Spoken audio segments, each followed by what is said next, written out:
तेजस्वी यादव की यात्रा को लेकर विधायक अवध चौधरी ने सिवान में पार्टी नेता के साथ बैठक की।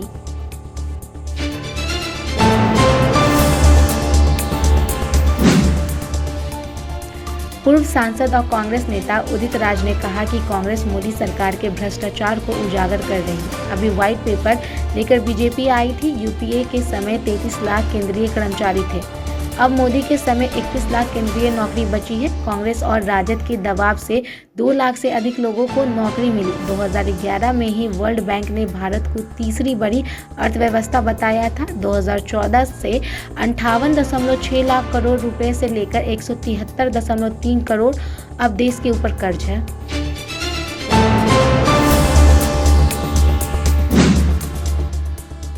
लोजपा रामविलास की सांसद वीणा देवी ने कहा कि नीतीश अब कहीं नहीं जाएंगे, वह एनडीए के साथ ही रहेंगे।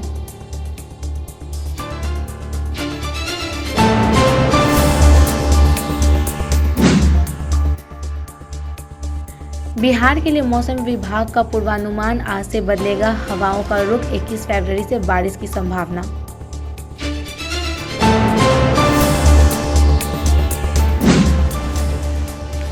राष्ट्रीय जनता दल के प्रवक्ता शक्ति यादव ने भाजपा पर प्रहार करते हुए कहा कि 2024 की लोकसभा चुनाव में भाजपा का दुखद अंत हो जाएगा। उन्होंने कहा कि जनता 2024 के चुनाव में भाजपा को हरा देगी।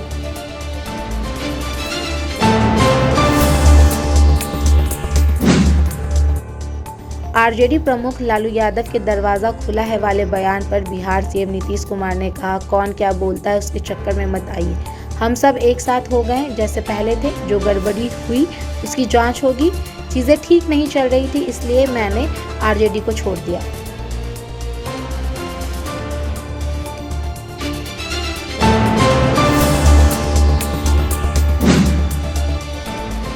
बिहार के मुख्यमंत्री नीतीश कुमार बिहार के पूर्व मुख्यमंत्री कर्पूरी ठाकुर की पुण्यतिथि कार्यक्रम में शामिल हुए।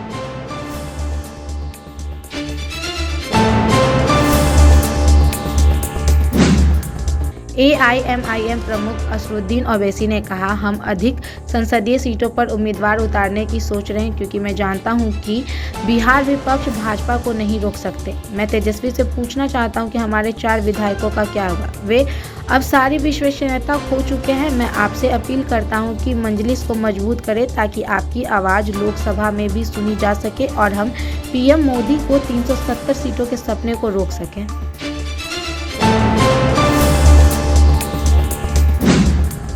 पूर्व डिप्टी सीएम और नेता प्रतिपक्ष तेजस्वी यादव के द्वारा नीतीश कुमार को थका हुआ कहने पर जदयू नेता और पूर्व मंत्री अशोक चौधरी ने निशाना साधा। कहा, यह सब बेकार की बातें हैं, इन सब का कोई मतलब नहीं है। मुख्यमंत्री नीतीश कुमार ने 18 साल में बिहार के लिए कितना काम किया है यह सभी जानते हैं।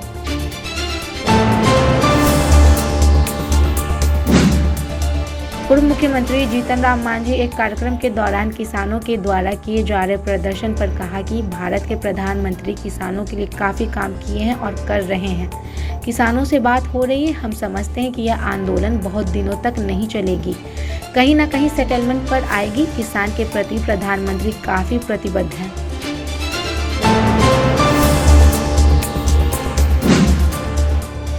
नीतीश कुमार के द्वारा तेजस्वी के विभागों के जांच पर राजद प्रदेश अध्यक्ष जगदानंद सिंह ने कहा, जनता को तेजस्वी पर विश्वास है। नीतीश कुमार के लिए दरवाजा खुले पर जगदानंद सिंह ने कहा कि हमारा दरवाजा बंद नहीं होता, जब इंसान बेघर होकर आवाज देता है तो खुलता है।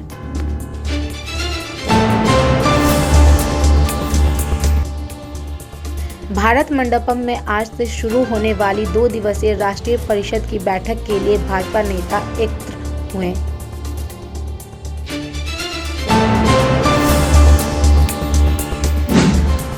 भाजपा के राष्ट्रीय अध्यक्ष जेपी नड्डा ने कहा कि 7 दशक के भारतीय जनसंघ और भाजपा के इतिहास में हमने हर कालखंड को देखा है। हमने आपातकाल और संघर्ष भी देखा, चुनाव में हारने और जीतने की प्रक्रिया को भी देखा है। लेकिन हम सभी को बहुत खुशी है कि पिछले दशक प्रधानमंत्री नरेंद्र मोदी के नेतृत्व में उपलब्धियों से भरा हुआ है।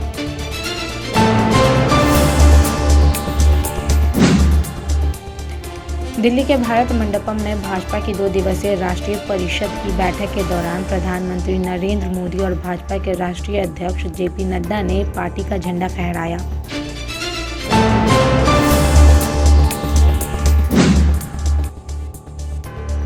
कांग्रेस की भारत जोड़ो न्याय यात्रा वाराणसी के गोलगड्डा मंदिर मार्ग से फिर शुरू हुई।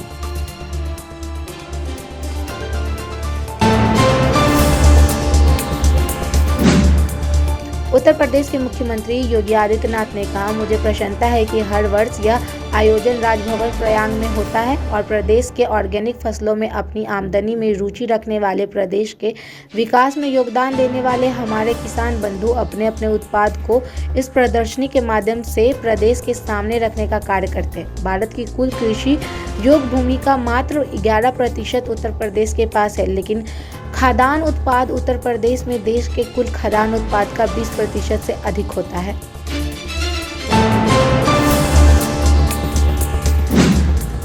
दिल्ली के मुख्यमंत्री अरविंद केजरीवाल ने कहा, भाजपा के लिए सबसे बड़ी चुनौती आम आदमी पार्टी है। आज अगर भाजपा को किसी से खतरा है तो वह आम आदमी पार्टी है। मैं पूरी जिम्मेदारी के साथ कहना चाहता हूं कि अगर 2024 में भाजपा लोकसभा चुनाव नहीं हारी तो फिर 2029 में आप इस देश को भाजपा से मुक्ति दिलाएगी।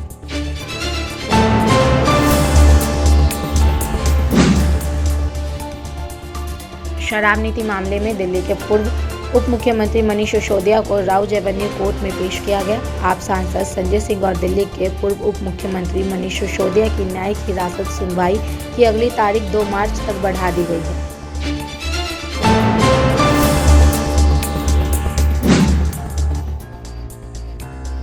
कांग्रेस नेता दिग्विजय सिंह ने कहा, कमलनाथ छिंदवाड़ा में है, मेरी कल रात उनसे बात हुई है। वे छिंदवाड़ा में है। जिस व्यक्ति ने अपने राजनीतिक जीवन की शुरुआत नेहरू गांधी परिवार के साथ की थी, वे उस समय उनके साथ खड़े थे जब पूरी जनता पार्टी और केंद्र की सरकार इंदिरा गांधी को जेल भेज रही थी। आप उनसे उम्मीद भी कैसे कर सकते हैं कि वे सोनिया गांधी के परिवार को छोड़कर जाएंगे।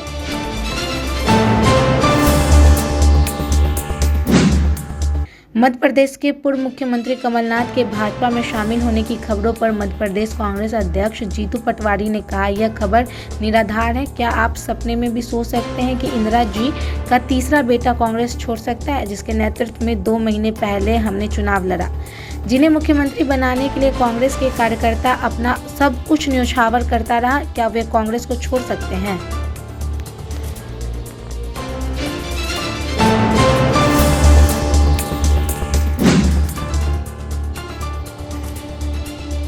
भाजपा में शामिल होने की चर्चा पर मध्य प्रदेश के पूर्व मुख्यमंत्री कमलनाथ ने कहा, इनकार करने की बात नहीं है, मैं उत्साहित नहीं हूं।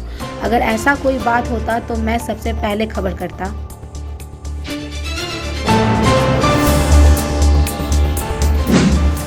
दिल्ली सरकार में मंत्री सौरभ भारद्वाज ने कहा, हम चाहते हैं कि कोई भी पर्यटक अगर दिल्ली आए तो यहाँ कुछ दिन रहे और दिल्ली में इतिहास का जो इतना बड़ा खजाना है उसको देखे और समझे। इसलिए दिल्ली सरकार ने आज एक सीरीज ऑफ हेरिटेज वॉक्स शुरू किया। यह दिल्ली में जो पुराने स्मारक हैं उनकी कहानियों को लोगों को बताएगा और समझाएगा।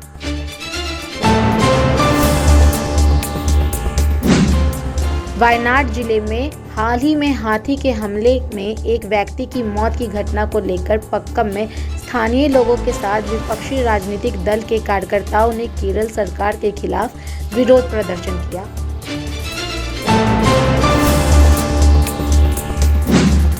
दिल्ली के जवाहरलाल नेहरू स्टेडियम में पंडाल गिरने की घटना पर लाल बहादुर शास्त्री अस्पताल के मेडिकल टेक्नीशियन आपातकालीन सेवा आसिफ अंसारी ने कहा, यहां 10 से 12 लोगों को चोटें आई है, जिन्हें अस्पताल में भर्ती कराया गया। अभी बचाव अभियान जारी है।